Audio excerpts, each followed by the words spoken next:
श्री राधे।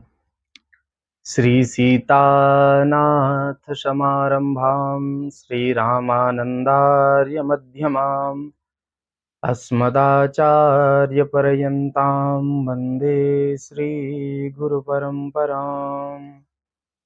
रामाय रामभद्राय रामचन्द्राय वेदसे रघुनाथाय नाथाय सीताया पतये नमः। भागवत जी में बड़ा ही सुंदर एक श्लोक है। जब हम भागवत जी का महात्म्य पढ़ते हैं तो उसमें गुरु की महिमा बताई है। कहा कि चिंतामणिर्लोक सुखम सुरद्रुः स्वर्ग संपदम प्रयच्छति गुरु प्रीतो वैकुंठम योगी दुर्लभम। देखिए, जो चिंतामणि है, जो कल्प वृक्ष है, वह सभी हमें इस लोक की, स्वर्ग लोक की ही जो हम कामना करें वह दिला सकती है। लेकिन यदि हम उस कल्प वृक्ष या चिंतामणि को कहें कि हमें प्रभु का साक्षात्कार करा दो, वैकुंठ का दर्शन करा दो, तो इतनी क्षमता उनमें नहीं है। लेकिन यदि हम अपने श्री सद्गुरुदेव भगवान से कृपा पूर्वक कहें कि हे गुरुदेव भगवान, आप हम पे ऐसी कृपा कीजिए, तो वो जो गुरु हैं वह जो योगियों को भी दुर्लभ है, ऐसे वैकुंठ की प्राप्ति करा सकते हैं। देखिए, आचार्य चरण मिलना साक्षात भगवान की असीम कृपा होना है।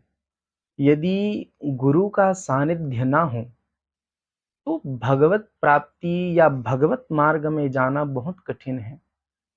ऐसा मानो कि बड़ा ही दुर्लभ है, वह उसको पाना बड़ा मुश्किल है, बड़ा कठिन है।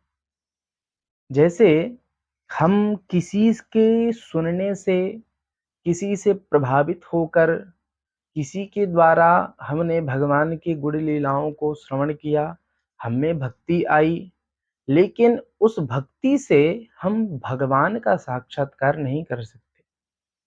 उस भक्ति से हम भगवान से नहीं मिल सकते। उस भक्ति से हम भगवान के पास नहीं जा सकते। उसके लिए हमें गुरु की आवश्यकता पड़ती है। आचार्य चरण हमें चाहिए। देखिए, एक उदाहरण से समझिए। जब गोपियों को भगवान श्री कृष्ण ने क्या कहा कि मैं आपके साथ शरद पूर्णिमा के दिन रास करूंगा, भगवान ने वेणु का नाद किया, सभी गोपियां अपने काम काज छोड़ करके वन को पहुंच गई। लेकिन जब भगवान उनके साथ रास करना प्रारंभ कर रहे थे, उसी समय गोपियों के मन में मद आ गया और भगवान वहां से अंतर्धान हो गए। लेकिन आप कल्पना कीजिए, जो गोपियां निरंतर भगवान को पाना चाहती हो, अपने चित्त में धारण कर रखी है, जो खाना बनाते हुए, गैया दोहन करते हुए एवं अन्य प्रकार के सभी गृह कार्य करते हुए केवल कृष्ण का चिंतन करती है, उन गोपियों के मन में मद कैसे आ गया? वे भगवान से बिछुड़ कैसे गई? देखिए, हरि का मिलना और हरिजन का मिलना, हरि अर्थात परम पिता और हरिजन अर्थात जो संत महात्मा गुरु हैं, आचार्य चरण हैं। गोपियों को हरि मिल तो गए, लेकिन उनको मद आ गया।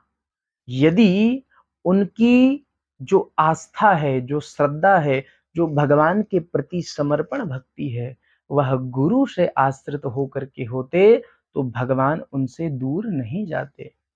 इसीलिए गोपियों को पहले आचार्य के चरणों में जाना पड़ा। वो आचार्य कौन? तो वो गुरु है, हमारी लाडली जो राधा रानी। जब वे सभी गोपियां मद में आ गई, भगवान अंतर्धान हो गए, तब सब गोपियां कहने लगी कि प्रभु हमसे दूर चले गए, क्योंकि हम पे अहंकार आ गया। हम सोच रही थी कि देखियो, हम कितने भाग्यशाली हैं कि ये गोविंद हमारे साथ रास कर रहे हैं, हम अन्य स्त्रियों से बड़ी भाग्यवान हैं। मद आ गया, भगवान अंतर्धान हो गए। लेकिन जब आचार्य चरण की प्राप्ति हुई, जब राधा रानी की प्राप्ति हुई, तब गोपियों को ध्यान आया, अरे! हम कितने बड़े मूर्ख हैं। भगवान को पाते हुए भी हम पे अहंकार आ गया। जब गुरु चरण मिला, तब गोपी गीत का गान हुआ और भगवान वहाँ पर रास बिहारी के रूप में प्रकट हो गए। इसीलिए आचार्य चरण अति आवश्यक है। गुरु की सन्निधि अत्यावश्यक है जीवन में। ऐसे सद्गुरुदेव भगवान को हम प्रणाम करते हैं।